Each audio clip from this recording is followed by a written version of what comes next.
नमस्कार, प्रणाम, जोहार।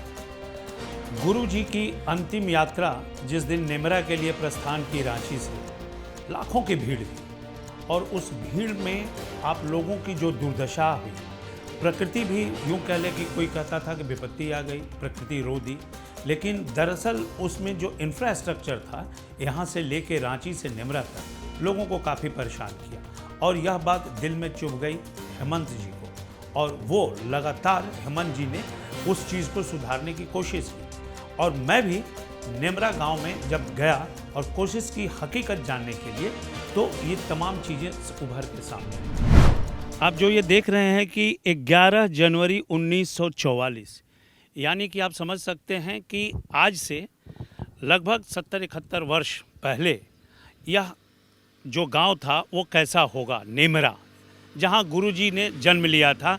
प्रकृति की गोद में यह नेमरा बसा हुआ है और देश की आज़ादी के पहले यहाँ कोई सुख सुविधा और संसाधन नहीं हुआ करता था।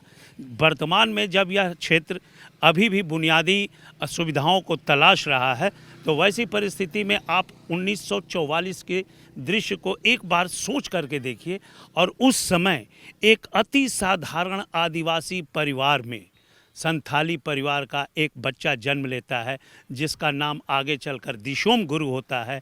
वह देश की, झारखंड की नहीं, देश की राजनैतिक दिशा और दशा को तय करता है और अपने पीछे एक लेगेसी छोड़ जाता है जो वर्तमान में उसके दूसरे पुत्र हेमंत सोरेन इजराज के मुखिया हैं। और मैं आपको दिखाऊंगा कि तमाम उनके गांव में जो जो परिस्थिति है वो उससे भी आप सबों को अभी रूबरू करूंगा। उसके पहले हम चलते हैं नेमरा की ओर। पहली बात तो ये है कि 30,000 किलो मटन बनाए जाएंगे, 10,000 किलो मछली बनेगी और 10,000 पैकेट नेमरा में अगल बगल के गांव में गोतिया को, ब्राह्मणों को देने के लिए श्राद्ध का प्रसाद जो गुरु जी का है वो बांटा जाएगा। उसकी तैयारी रांची में ही किया जा रहा है। रांची में तथा राज्य के अन्य स्थानों में वृद्धाश्रम, अनाथालय, अंधा स्कूल, कुष्ठ आश्रम में भी लाखों पैकेट का वितरण की तैयारी है।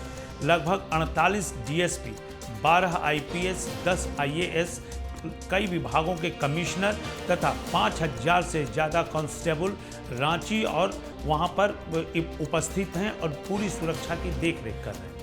हजारीबाग, रांची और बोकारो से नेमरा के लिए अब बसें भी चलाई जा रही हैं।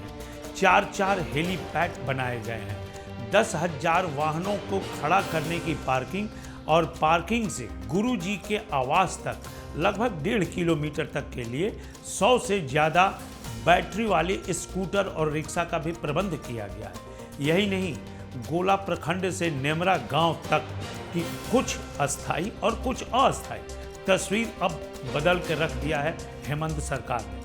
24/7 दिन और रात युद्ध स्तर पर ग्रामीण विकास, पीडब्ल्यूडी और रांची नगर निगम और रांची के लोग काम कर रहे हैं और उसकी मॉनिटरिंग भी रांची के जो मतलब प्रदेश के जो नगर विकास मंत्री हैं वो उसकी मॉनिटरिंग कर रहे हैं। हुए और उम्मीद है कि 5 तारीख वाला जो क्यास हुआ था वो 16 को न दोहराया जाए। हम लोग उसकी पूरी तैयारी में लगे और हमें उम्मीद है कि व्यवस्था बेहतर होगी। गुरुजी को चाहने वाले, गुरुजी को मानने वाले जब नेमरा की धरती पर आएंगे तो उन्हें किसी तरह के कष्ट का सामना न करना पड़े। उसके लिए कितनी व्यवस्थाएं की गई हैं? क्या-क्या 4 बड़ी पार्किंग है और ट्रैफिक के डाइवर्जन की सारी व्यवस्था की गई है। वीआईपीज़ को रिक्वेस्ट करके हम लोग पार्किंग में रोकेंगे और हम लोगों ने ऑटो और टोटो की व्यवस्था की है जिससे कि वो चल के आए, जिससे कि ये रास्ता जाम ना हो। प्रशासन की कितनी व्यवस्था है? प्रशासन की पूरी व्यवस्था है, पूरी प्रशासनिक व्यवस्था है। एक वरीय प्रभारी पदाधिकारी बनाए गए हैं राहुल सिन्हा, उनके ही नेतृत्व में सारी चीज़ें होंगी। हम लोग सहयोग करेंगे। उम्मीद कितने लोगों की आने की है? कितने एक्सपेक्टेशन 1 लाख लोगों का है। अब देखिए, ये तो गुरुजी के चाहने वालों की संख्या करोड़ों में, लाख से ज़्यादा भी हो सकते हैं। Thank you. आपने सुना जिस तरह से इतने बड़े पैमाने पर इन्होंने बतलाया और ये एक अनुमान है, हो सकता है कि इससे ज़्यादा हो।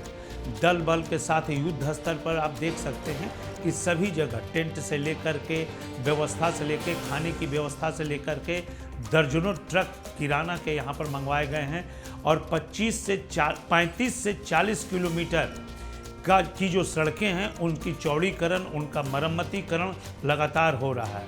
लगभग सभी कार्य सुरक्षा को अगर छोड़ दिया जाए तो नगर निगम रांची के जिम्मेदारी पर है।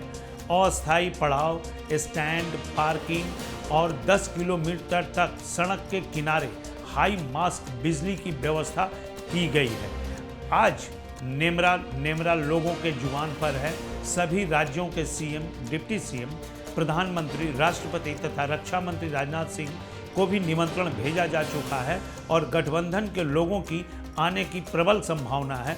लेकिन हाँ, जो लोग पहले आ चुके हैं, श्रद्धांजलि देकर जा चुके हैं, शायद वो रिटर्न होकर नहीं आए, लेकिन प्रतिदिन हजारों के हुजूम में दिन में 3 से 4 बार हेमंत सोरेन निकलते हैं, सभी लोगों से मिलते हैं, अपने गुरुजी, अपने पिता के लिए श्रद्धांजलि स्वीकार करते हैं और प्रदेश, परंपरा और सरकार के कार्यभार, प्रकृति सबों को संजो करके नेमरा में वो काम लगातार कर रहे हैं तथा गुरुजी के आशीर्वाद से इस गांव का मुझे जो लग रहा है कि भारत के मानचित्र पर जरूर स्थान मिलेगा और नेमरा गांव को आगे भी याद किया जाएगा। आप जो ये दृश्य देख रहे हैं, पगडंडियों पर नवयुवक खड़ा है और ये क्यों खड़ा है? ये कोई नौकरी की तलाश में नहीं है। ये गुरुजी के गांव के जो अगली पीढ़ी है, वंशज हैं, वो लोग लड़के हैं जहां से गुरुजी जैसा योद्धा पैदा होकर के निकला था और देश की राजनीतिक क्षितिज पर अपना परचम लहराया था। और ये पूरी तरह से प्रकृति की गोद में बसा हुआ गांव है। नन्हे मुन्ने, छोटे बच्चे, औरत, मर्द, बूढ़े, बुजुर्ग सभी लोग आखिरकार आए क्यों हैं? तो इस चौपर को देखने के लिए। इसके पहले कि यहाँ पर भाई साहब, आप इसी गांव के हैं? नहीं, हम इसी गांव का नहीं। आप इस गांव के नहीं हैं, तो दूसरे गांव से चल के आए यहाँ पे? यहाँ जो काम हो रहा है ट्रेन का, वो काम करना है। तो कुछ लोग यहाँ पर आए हैं काम करने, काम देखने, और लेकिन मुझे लग रहा है कि चौपर को देखने की जो खुशी है लोगों में, वो बहुत काबिले तारीफ है, क्योंकि मुझे नहीं लग रहा कि इसके पहले इस गाँव में कभी चौपर उतरा होगा। और गुरुजी की जाते जाते जो अंतिम विदाई और जोहार की जगह आप जो हर जगह पोस्टर्स देख रहे हैं, वो एक अब जाते जाते इस गांव और इस क्षेत्र के लिए विकास की गाथा लिखते हुए जाएगी। और यहाँ नेमरा के लोग सदियों तक उन्हें याद जरूर रखेंगे कि इस गांव में उनके लिए कोई एक योद्धा, तुर्क लड़ाका, एक सपूत पैदा हुआ था जो भारत की राजनीतिक पटल पे अपना नाम अंकित करके इस गाँव का नाम रोशन करके चला गया। कैमरामैन राकेश के साथ Bhujang Bhushan, news alert India, Nemra, Jharkhand.